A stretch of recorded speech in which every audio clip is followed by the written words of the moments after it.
अपनी गर्भवती पत्नी को खुश करने के लिए आदमी ने अपनी सारी जायदाद पत्नी के नाम करना चाहा, लेकिन तभी अचानक उसके कानों में एक आवाज गूंजी, पापा मत साइन करो, मम्मी आपको धोखा दे रही है, मैं आपका बच्चा नहीं हूं। आदमी को लगा शायद उसे भ्रम हो रहा है, लेकिन तभी पत्नी के पेट से फिर वही आवाज आई, अगर आपने साइन कर दिया तो मम्मी और वो अंकल आपकी सारी संपत्ति लेकर भाग जाएंगे। आदमी के हाथ रुक गए। उसे साइन करते ना देख पत्नी अचानक भड़क उठी, क्या हुआ, अब पीछे हटना चाहते हो? तभी आदमी ने पत्नी को जोर से धक्का दिया और चिल्लाया, तुमने मुझे धोखा क्यों दिया? पत्नी बोली, तुम कैसी बेहुदा बातें कर रहे हो? लेकिन आदमी अब कुछ सुनने को तैयार नहीं था। वो तुरंत बोला, चलो अभी डीएनए टेस्ट करवाते हैं। ये सुनते ही पत्नी घबरा गई और कहने लगी, अगर अभी टेस्ट करवाया तो बच्चे को नुकसान होगा। लेकिन अब आदमी को उस पर भरोसा नहीं रहा। उसने गुस्से में पत्नी को थप्पड़ मारा और वहां से निकल गया। उसने अपने सेक्रेटरी को फोन करके कहा, तुरंत तलाक के पेपर तैयार करो। तभी उसने अचानक देखा पत्नी बिल्डिंग की छत पर खड़ी है। लेकिन आदमी बोला, ड्रामा बंद करो, अब चाहे कुछ भी हो जाए मैं तलाक लेकर रहूंगा। तभी ससुर भी नीचे पहुंच गए। उन्होंने गुस्से में आदमी से कहा, मेरी बेटी ऐसे नहीं कर सकती, तुरंत जाकर उससे माफी मांगो। लेकिन आदमी पूरी तरह गुस्से में अंधा हो चुका था। जब पत्नी देखा कि आदमी नहीं पिघल रहा तो वह पूरी तरह टूट गई और धीरे धीरे छत के किनारे पर चढ़ गई। उसी वक्त सेक्रेटरी दौड़ता हुआ आया, सर तलाक मत दीजिए, मैडम ने डीएनए टेस्ट करवाया है, बच्चा सच में आपका ही है। लेकिन तभी पत्नी छत से नीचे कूद गई। आदमी घबराकर उसे पकड़ने दौड़ा, पत्नी सीधे उसके ऊपर आ गिरी और वह वहीं मर गया। जब उसने दोबारा आंखें खोली तो वह फिर से उसी दिन लौट चुका था। इस बार भी पेट से वही आवाज फिर सुनाई दी, पापा प्लीज साइन मत करना। मगर पिछले जन्म की घटना याद करके आदमी इस बार बच्चे की बात मानने को तैयार नहीं था। ये देखकर बच्चा गुस्सा हो गया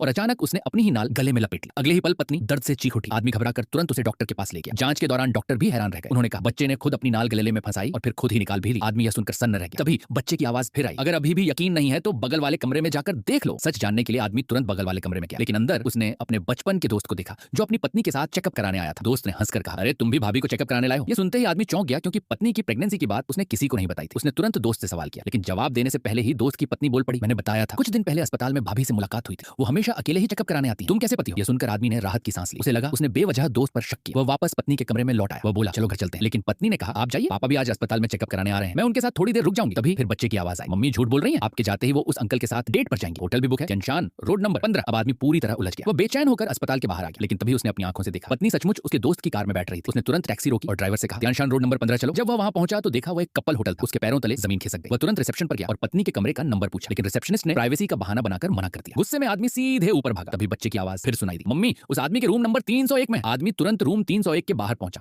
अंदर से सचमुच पत्नी की आवाज आ रही थी। उसने गुस्से में फायर एक्सटिंग्विशर उठाया और पूरी ताकत से दरवाजे पर दे मारा। शोर सुनकर सिक्योरिटी गार्ड दौड़ते हुए आए और उसे पकड़कर बाहर ले जाने लगे। लेकिन आदमी ने सिक्योरिटी को झटका देकर हटाया और एक लात में दरवाजा तोड़कर अंदर घुस गया। ये तुम क्या कर रहे हो?